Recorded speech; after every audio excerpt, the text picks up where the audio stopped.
என்னோட நேம் சாய் செல்வகுமார். நான் வந்து ப்ரொஃபஷனலாக பிஎஸ்எம் டாக்டர்லாம் கிடையாது. MBA HR. நான் வந்து ஹெச்ஆராக இருக்கேன். எனக்கு ஆக்சுவலி வந்து நாங்களே ஒரு எவிடன்ஸ் மாதிரி தான் இப்போது சார்கிட்ட நாங்கள் ட்ரீட்மெண்ட் பார்த்துட்ருக்கோம். ஆக்சுவலி அவங்க பிஎஸ்எம்எஸ் அவங்க ப்ராக்டிஸ் பண்ணுறாங்க, ஆயுஷில் ஒர்க் பண்ணிகிட்ருக்காங்க.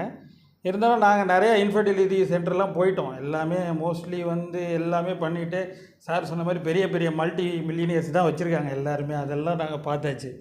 இப்போது சார்கிட்ட இப்போது ஃபுல்லாக நம்ம வந்து இப்போ சித்தாவிலே பார்த்துக்கலாம். நிறைய ஸ்ட்ரெஸ்ஸு, பெயின், அவங்களுக்கு உடம்புல நிறைய அஃபெக்ட் ஆச்சு. ஆக மொத்தம் நிறைய இன்ஜெக்ஷன்ஸ்லாம் போட்டு அது மாதிரி நிறையா இருந்தது. அதுதான் அந்த சார் சொன்ன மாதிரி ஃபேமிலி ஸ்ட்ரெஸ் கொஞ்சம் அதிகமாக இருக்கும்.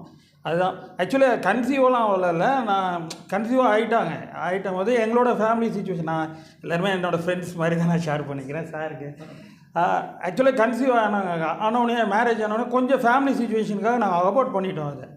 அதுக்கப்புறம் கண்டினியூஸாக நாங்கள் ட்ரீட்மெண்ட் போகிறோம், ஆகலை. அதுக்கப்புறம் இருந்து அந்த ஒன் டைம் பண்ணதுக்கப்புறம் திருப்பி பண்ணுறோம். ஒரு 10 இயர்ஸ் ஆகிடுச்சு. இப்போது வரைக்கும் கன்சீவ். அது என்ன ரீசன்னு தெரியல. ஆக்சுவலாக டாக்டர்ஸ் பார்க்குறவங்களாம் நல்லா இருக்காங்க, யூட்ரஸ் எல்லாருமே நல்லா இருக்குது. எனக்கும் எந்த இஷ்யூ இல்லை, யாருக்குமே எந்த இஷ்யூ இல்லை.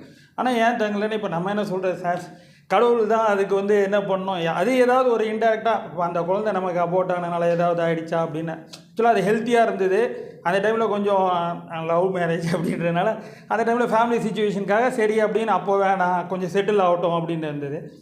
இதில் வந்து இன்னொன்று இன்டெரக்டாக நான் சொல்ல ஆகிட்டாங்கன்னா நம்ம கமிட்மெண்ட்டுக்கெலாம் யோசிக்கக்கூடாது. ஒன்று கன்சீவ் ஆகிட்டால் அதை அப்படியே விட்டுருணும். நம்ம வந்து இது நான் கற்றுக்கிட்டது உங்களுக்கு பர்சனலாக இப்போ இருக்க யங்ஸ்டர்ஸ் எல்லாம் இப்போ கல்யாணம் பண்ணணுன்னா உடனே அது தள்ளி போடணுன்றது. ஒன்ஸ் கன்சீவ் ஆகிட்டாங்கன்னா அதை வந்து திருப்பி பண்ணிவிட்டு அது தேவையில்லாத காம்ப்ளிகேஷன்ஸ்லாம் நமக்கு கொடுத்துரும் அப்படின்ட்டு. தென் அதே மாதிரி சார் சொல்லணுன்னா இப்போ நான் இந்த கிளாஸ் அட்டன் பண்ணோன்னா சார் வந்து இல்லை நீங்கள் அட்டன் பண்ணாங்க ஒன்லி ஃபார் டாக்டர்ஸ்னு அவர் சொல்லியிருக்கலாம். இல்லை நீங்கள் அட்டன் பண்ணுங்கள் பாருங்கள் அப்படின்னு சொல்லிட்டு அவர் வந்து என்ன சொல்கிறது, ஒரு ஓப்பன் புக் மாதிரி. அவர் வந்து யாருக்குமே நான் இதுதான் சொல்லணும், இதை சொல்லக்கூடாது இப்படின்றதுலாம் அவர் மணி மோட்டிவாக தான். நான் எல்லாமே பார்த்தேன். அதாவது என்ன சொல்கிறது, இந்த ப்ரோட்டோகால்ஸ்லாம் பார்த்தீங்கன்னா நம்ம இந்த டைமில் தான் நீங்கள் இருக்கணும், இந்த டைமில் இப்படி இருக்கணும், இந்த டைமில் ஒரு சிஸ்டம் போட்டு கொடுத்துட்டு அவங்களே பண்ண மாட்டாங்க. நான் போயிட்டு நிற்போம், இருங்க அதெல்லாம் ஓகே எல்லாம் வச்சாச்சு, எக் போட்டாச்சு, இது பண்ணியாச்சு, எடுத்து எக்ஸ் அது இதுன்ட்டு பண்ணிவிடுவாங்க. அது ஒன்று என்ன ஆச்சுன்னா அவங்களே இருக்க மாட்டாங்க.